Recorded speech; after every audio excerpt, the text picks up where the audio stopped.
Today, 15th August, the office is closed, so we decided to go somewhere. So আমরা সিদ্ধান্ত নিলাম শ্রীমঙ্গল ঘুরাত যাই। তাই কোনো ধরনের বনিতা না করিয়াই we arrived Noyaপাড়া স্টেশন। স্টেশনও আইয়াই বুক ভরা আসা নিয়া টিকেট কাউন্টারও গেলাম। হতাশ হইয়া মুখ বেংসাইয়া ফিরিয়া আইলাম। টিকেট বলে নাই, এটা কোনো কথা হইল নি। 9:22 বলে ট্রেন আইব। এখন দেখা যাক ট্রেন কয়টায় আসে। বাংলাদেশের ট্রেন বলিয়া কথা, সময়ের কোনো গ্যারান্টি নাই। কয়টা ট্রেন কয়টায় আসে ঠিক নাই। 9:22 ট্রেন আওয়ার কথা, এখন 9:50 বাজে। ট্রেনের কোনো খবর গন্ধ নাই। উন্নয়ন। আচ্ছা, আপনারা কিবান ভিডিও দেখা বোরিং হই যারা, তাইলে চলো ট্রেন আওয়ার আগে বন্ধুর লগে একটু মজা করিলাই। এই খানা কসাই ব্লগ ক খানা হইছে এই জাঙ্গির কসান ব্লগ কিতা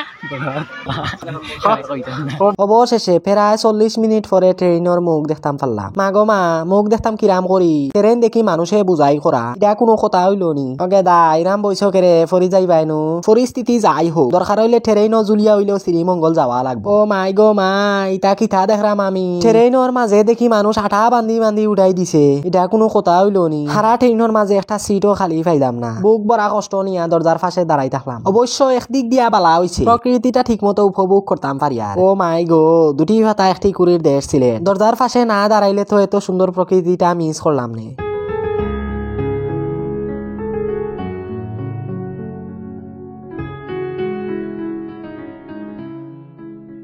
প্রায় 1 ঘন্টা 30 মিনিট জার্নির পরে শ্রীমঙ্গল স্টেশনে আইয়া পৌঁছাই গেলাম। ও মা গো মা, স্টেশনে দেখি মানুষে ভরপুর। এমনি ট্রেনের মাঝে কোনো জায়গা নাই, আবার এত মানুষ কই তুলবো। নিজেই নয়াপাড়া থাকি জুলিয়া আইছি। ট্রেন থামা মাত্রই এক লাফে নামি গেলাম ট্রেন থাকি। প্ল্যাটফর্ম থাকি বাইরে আই একটা টমটম ধরলাম। অবশ্য টমটম চড়ার একটা বেনিফিট আছে, শরীরের আলসামি দৌড় হয়ে যায়। এই টমটমে করিয়া আমরা ডাইরেক্ট লাউয়া চড়া যাইমু। শ্রীমঙ্গলের রাস্তায় টমটম চড়া যে কি রকমের মজা, এটা যে না চড়ছে তারে কেউ বুঝাইতে পারতো না। এটা কোনো কথা হইল নি। টমটমের জাকুনিতে ভিডিওর 12টা বাজে যায়। খানা কিতা করছ?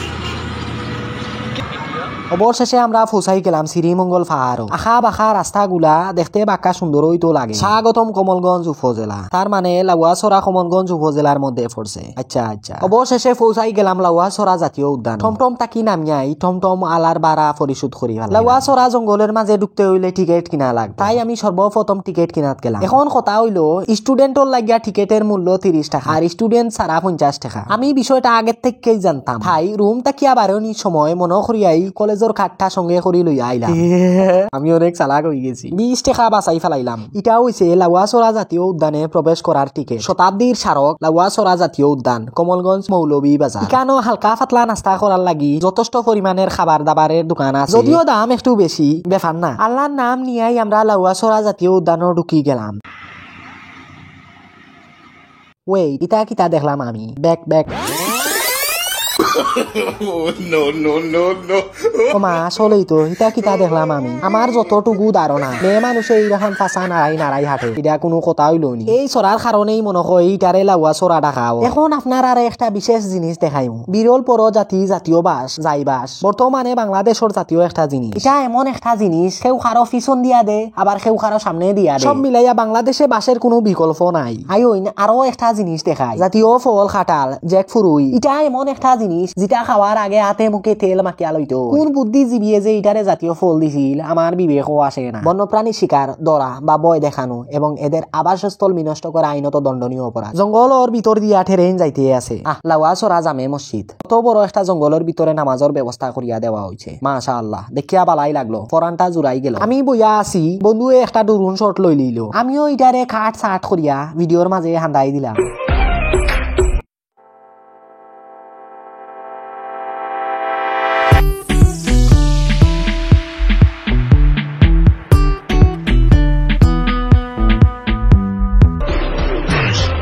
হাঁটাহাঁটি আর বালা লাগে না, জঙ্গলের মাঝে একটু দৌড়াইতে রেল লাইনের মাঝে আইয়া পৌঁছাই গেল। বিখ্যাত লেখক হুমায়ুন আহমেদের ছবি আমার আছে জল এখানে শুটিং করা হয়েছিল। বন্ধুর দাবি তো আর অগ্রাহ্য করা যায় না। অন্য একটা পোজ দে, পকেটে হাত দে, না দে, চশমা হাত দে, চশমা ঠিক আছে, চশমা গ্লাস খুলিয়া না হাগা দাও, ঠিক আছে। বেচারা একটার পর একটা ফুজ দিয়াই গেল।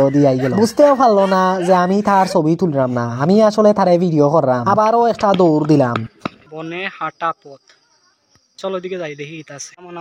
অবশেষে হাঁটতে ফয়রান হয়ে গেলাম। প্রচুর গরম, রাস্তা হয়ে গেছে। প্রথম যখন যাই তখন আফসোস লাগে আফসোস তো বিয়া শাদি খরচ না না বিয়া না দূর বেটা হরি রেকর্ডিং করিবা লাগছে সুধীর ভাই মারিলছে রে আমারে মারিলছে হঠাৎ করিয়া বন্ধুয়ে কইলো একটা গার্লফ্রেন্ড হইলে বালা হইতো রে। আমরা এখন এই মুহূর্তে কমলগঞ্জের লাউয়াছড়া জাতীয় উদ্যানে অবস্থান করছি। আর এখানে ইয়া বন্ধু সব থেকে বড় কথা হইছে সিঙ্গেল লাইফ ব্যাচেলর লাইফে মানে সিঙ্গেল এখানে ইয়া কোনো মজা আছে নিকো নাই কোনো মজা নাই। এখানে আইতে হইবা বউলিয়া নতুবা গার্লফ্রেন্ড লিয়া নতুবা হুদাই এখানে ইয়া কোনো লাভ নাই।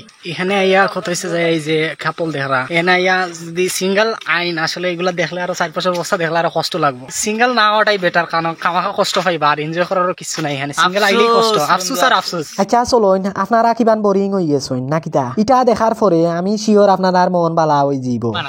ওই উপরটা বানান কর উপরটা আচ্ছা খরচ না দেখি দে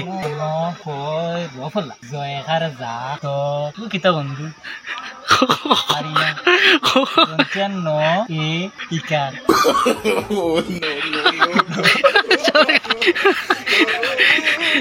এই যে এই বন্ধু এই যে শ্রীমঙ্গলটা আছে শ্রীমঙ্গলটা বানানো একটু পড়াস মানে আমাদের একবারে খোঁজ না দেখি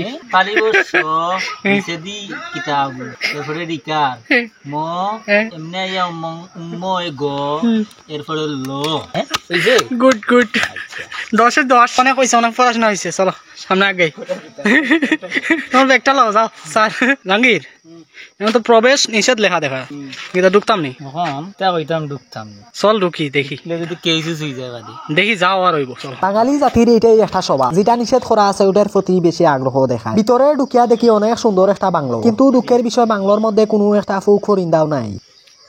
অবশেষে বাংলো দেখিয়া আমরা বাইরে হয়ে গেলাম। কালা কালা চশমায় আমার কালা কালা ছবি দেখি কালা কালা পরশা দেখি না। লাউয়াছড়া দেখা শেষ এখন আমরা ব্যাক করলাম শেষ নি পাঙ্কু স্টাইল এখন এটা কোনো কথা হইল নি আমরা জঙ্গল থেকে বাইরে হইয়া আইলাম আর এখন মাত্র এক জাক ফরি যাই না এটা কোনো কথা হইতে পারে না। যাই হোক অবশেষে বুক বড়া কষ্ট নিয়া লাউয়াছড়া জঙ্গল থেকে বাইরে হইলাম। অবশেষে সাত কুলা একটা অটো রিক্সা নিয়া শ্রীমঙ্গল ব্যাক করলাম। আজকুর মতো এ পর্যন্তই বালা থাকুন সুস্থ থাকুন আর কোনো নতুন ভিডিও পাইতে চাইলে আমার চ্যানেলটি সাবস্ক্রাইব করুন এবং ফলো করিয়া সঙ্গে থাকুন। বালা থাকুন সুস্থ থাকুন আল্লাহ হাফেজ।